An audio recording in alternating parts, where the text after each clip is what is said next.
안녕하세요. 15분 식사 멘토예요. 여러분들 잘 지내고 계셨죠? 요즘에 집밥을 드시는 경우가 정말 많아진 것 같아요.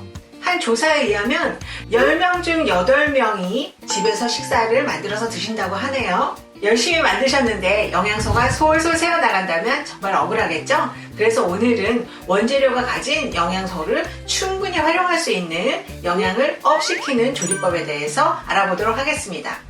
첫 번째, 당근이에요. 당근은 베타카로틴이 풍부한 채소로 알려져 있죠. 우리가 세 가지 방법으로 주로 조리를 하게 되시는데 생으로 드시거나 볶거나 삶는 것 같은 세 가지 방법을 많이 활용을 하세요. 베타카로틴은 열에 안전하기 때문에 우리가 사용하는 그런 조리 온도에서는 안전합니다. 문제는 지용성이라는 거예요. 지용성. 적당량의 기름이 있어야 녹는다라는 뜻이거든요. 그래서 볶아서 드시거나 기름을 살짝 뿌리거나 해서 드신다면 베타카로틴의 흡수율을 훨씬 높일 수 있습니다. 그런데 삶는 것도 좋은가? 맞습니다. 지용성이라서 물에 삶아도 용출이 되지 않고요. 생당근보다 체내 흡수율이 훨씬 높아지는 것으로 알려져 있어요. 그래서 당근 주스를 만들어 드실 때에도 생당근을 그대로 갈아서 드시는 것보다는 삶은 당근을 갈아서 드시는 것이 훨씬 베타카로틴의 흡수율을 높일 수 있는 방법이 됩니다. 두 번째, 마늘이에요. 통마늘 그대로 한번 혀에 살짝 대보시겠어요? 매운맛이나 강한 냄새가 거의 느껴지지 않거든요. 그런데 이것을 얇게 썰거나 다지게 되면 매운맛과 그 특유의 강한 냄새가 굉장히 증가되는 것을 볼 수 있어요. 이것은 알리신이라는 성분 때문인데요. 통마늘에는 알린이라는 형태로 들어있거든요. 이것이 썰거나 다지게 되면 알리나제 효소와 같이 작용을 해서 알리신이라는 성분으로 바뀌게 됩니다. 근데 이 알리신이라는 것은 심혈관 질환의 위험을 낮춰주는 효과가 있는 것으로 알려졌거든요. 게다가 알리신에 열을 더하면 아조엔이라는 성분으로 바뀌게 되는데 이 아조엔이라는 성분은 항혈전 작용을 해서 혈류를 개선시키는 효과까지 있는 것으로 알려져 있어요. 그래서 조리하실 때 통마늘로 드시는 것보다는 다지거나 썰어서 열을 가해서 조리를 하신다면 알리신에다가 아조엔 효과까지 모두 얻으실 수 있는 방법이 되겠습니다.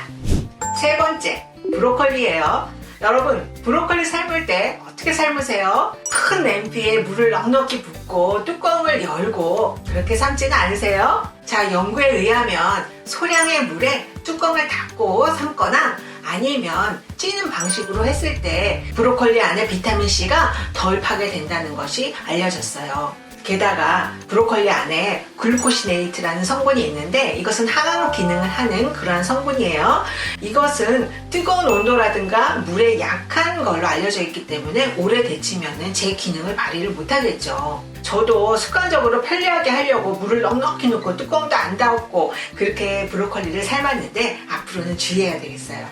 네 번째, 육류예요. 육류 섭취를 증가시키면 콜레스테롤 섭취도 덩달아 올라가게 되죠. 콜레스테롤은 호르몬 합성에 중요한 물질이기도 하지만 심혈관 질환의 원인이 될 수도 있기 때문에 적당량 드셔주시는 것이 매우 중요한데요. 자, 재미난 연구가 있어요. 닭을 가지고 삶거나 튀겨서 100g당 콜레스테롤 함량을 비교를 해봤거든요. 그랬더니 생닭 날개에는 약 50mg, 삶은 닭 날개에는 약 72mg, 튀긴 닭 날개에는 약 107mg의 콜레스테롤이 분석이 돼서 나왔다라는 연구가 있어요. 후라이드 치킨이 맛있는 건 사실이지만 건강을 생각한다면 백숙도 잊지 마세요.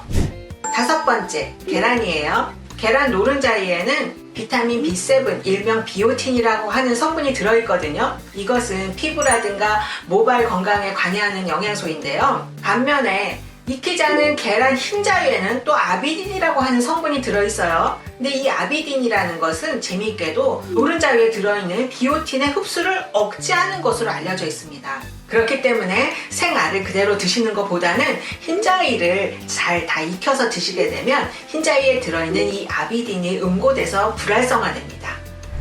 자, 이렇게 5가지 영양을 업시키는 조리법에 대해서 알아봤는데요.